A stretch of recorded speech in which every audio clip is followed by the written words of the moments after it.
For this episode of Philosophy in 10 with Professor Tom, a dramatization of Plato's Euthyphro dialogue.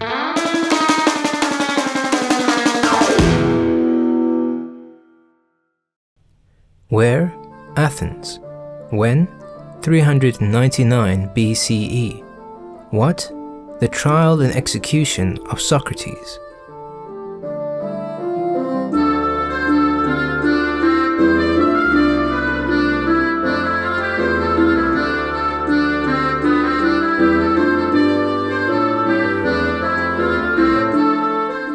The ancient Greek philosopher Socrates is 70 years old.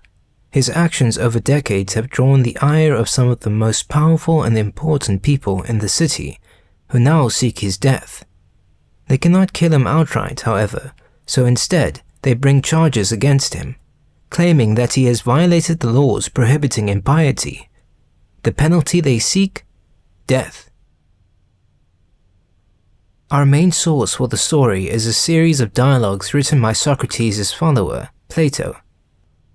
The first of these dialogues, called Euthyphro, describes a meeting between Socrates and a young man of his acquaintance, the very Euthyphro after whom the dialogue is named. We join them in front of the Stoa Basileios. It's afternoon in ancient Athens, and the sun is striking the Stoa Basileios, the law court of the city. The great philosopher Socrates has come to answer a charge of treason. Why have you left the Lyceum, Socrates? What are you doing in the Stoa Basileios? I suppose that someone has been prosecuting you, for I cannot believe that you are the prosecutor of another. You are correct, Euthyphro. I am being prosecuted by a young man who is little known. His name is Miletus. Perhaps you may remember him. He has a beak for a nose, long straight hair, and a beard which is ill-grown. Never heard of him. What is the charge, Socrates? A very serious charge, which shows a good deal of character in the young man. He says he knows how the youth of Athens are corrupted. He must be a wise man, and seeing that I am the reverse of a wise man, he has found me out and is going to accuse me of corrupting his young friends. And of this our mother, the state, is to be the judge. I see that he intends to become a very great public benefactor, but I rather fear, Socrates, that the opposite will turn out to be the truth. My opinion is that in attacking you, he is simply aiming a blow at the foundation of the state. But in what way does he say that you corrupt the young? Absurdities, extraordinary things. He accuses me of impiety, saying that I don't believe in the old gods of Athens, and that I create new gods. He means to attack you about the daimonion which comes to you.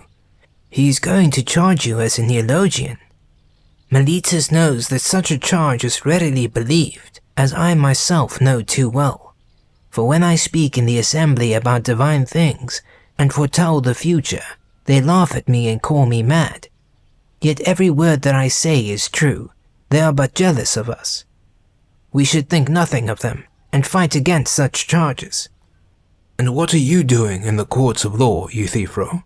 Prosecuting. Prosecuting? Whom? You will think me insane when I tell you. I am prosecuting my father for murder. By Hercules, you must have wisdom beyond the common herd to bring such an action. Indeed, Socrates, especially when you consider that the man murdered was no more than a field laborer on our farm in Naxos. Then you must be the wisest of all Athenians on the laws of piety. Come now, and teach me what you know, so I can tell the judges that I have become your disciple, and thus defend myself in court. Tell me, what is the nature of piety and impiety which you know so well, and of murder and other offenses against the gods? Such a simple question is no test of my knowledge. Piety is doing what I am doing, prosecuting my father for murder. For the love of Zeus, that is good, but you have given me only an example of a pious act. when I want to know what makes all pious actions pious? I will tell you that as well, Socrates. That which the gods all love is pious, and that which they all hate is impious. By the dog, Euthyphro, now you have it. But do not the gods quarrel and disagree with each other? Is there no enmity and even hatred between them? Ah, that is easily fixed, Socrates. What they all love is pious, and what they all hate is impious. By Hera, again, you astound me with your wisdom, Euthyphro.